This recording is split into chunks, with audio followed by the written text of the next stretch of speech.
Hello student, आप लोग को इंडियन एजुकेशन में स्वागत है और आप लोग को पढ़ाने के लिए क्लिनिकल पैथोलॉजी जा रही हूँ। वो है क्या, तो क्लिनिकल पैथोलॉजी एमएलटी और डीएमएलटी क्लास से कल पढ़ाए थे एसिनोफिल के बारे में। आज पढ़ाना है बेसोफिल के बारे में पढ़ाते हैं।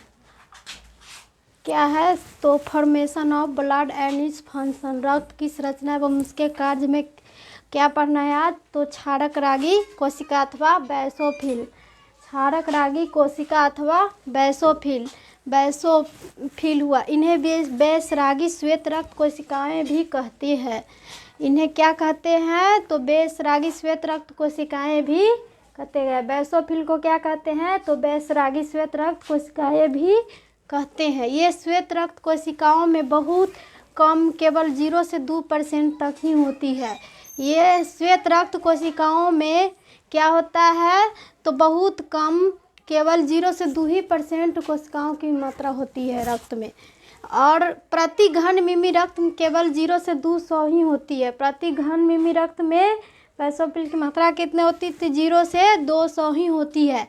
यह एक छोटी कोशिका होती है। यह एक कैसी कोशिका होती है, तो एक छोटी कोशिका होती है जिसका व्यास 8 से 10 माइक्रोमीटर होता है। इनका व्यास कितना होता है, तो 8 से 10 माइक्रोमीटर होता है।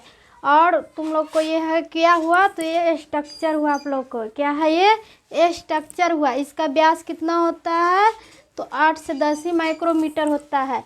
इसमें जो है ये क्या है, तो एक गुर्दे की आकार के दिखाई देता है। ये कैसा दिखाई देता है बेसोफिल में, तो गुर्दे के आकार का 2 खंड वाला केंद्रक होता है। एक यहाँ पर एक खंड हुआ, इधर से भी हुआ, दोनों बगल से खंड है। ये क्या है, गुर्दे के आकार के, ये सेम के बीए के आकार के या किडनी के आकार के होता है। इसका एक ऐसा आकार होता है, तो गुर्दे के आकार के या किडनी के आकार के होगा। क्या होगा, किडनी से गुर्दे के आकार का होता है। तो हम गुर्दे के आकार का दिखाई देगा तो हम समझ जाएंगे कि ये क्या है, तो एक बेसोफिल है। बेसोफिल में कैसा दिखाई देगा स्ट्रक्चर, तो गुर्दे के आकार का।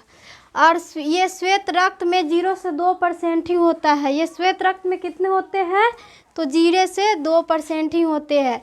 रक्त में 0 से 200 प्रति घन मिमी होती है। तो बैगनी या नीले रंग से अभिरंजित करेंगे। इसको किससे अभिरंजित करोगे, तो बैगनी या नीले रंग से। रक्त में जब बेसोफिल की संख्या बढ़ जाएगी, जब रक्त में बेसोफिल की संख्या बढ़ जाती है तो ऐसी दशा को क्या कहेंगे, तो बेसोफिलिया कहेंगे। जब रक्त में बेसोफिल की संख्या बढ़ जाएगा तो क्या कहेंगे, तो बेसोफिलिया कहेंगे। बेसोफिल के बढ़ने पर बीमारी हो जाता है। बेसोफिल के बढ़ने पर कौन बीमारी होता है, तो बेसोफिलिया होते हैं। और उनके बाद अनेक रंग की बीमारी होते हैं। क्या होते हैं बेसोफिल के बढ़ने पर, तो अनेक रंग की बीमारी होते हैं। जैसे क्या होता है, तो छोटी माता क्या होगा, चिकन पॉक्स, इंग्लिश में क्या कहेंगे, तो चिकन पॉक्स होगा। तपेदिक होगा और कैंसर होगा, दम्मा होगा, जुकाम होगा और पीत उछलना होगा। ये सब क्या है, तो ये बेसोफिल के बढ़ जाने पर ये बीमारी हो जाता है। बेसोफिल के बढ़ जाने पर क्या होगा, ये सब बीमारी हो जाती है। देखो बच्चों, वीडियो अच्छा लगे तो लाइक और सब्सक्राइब करें।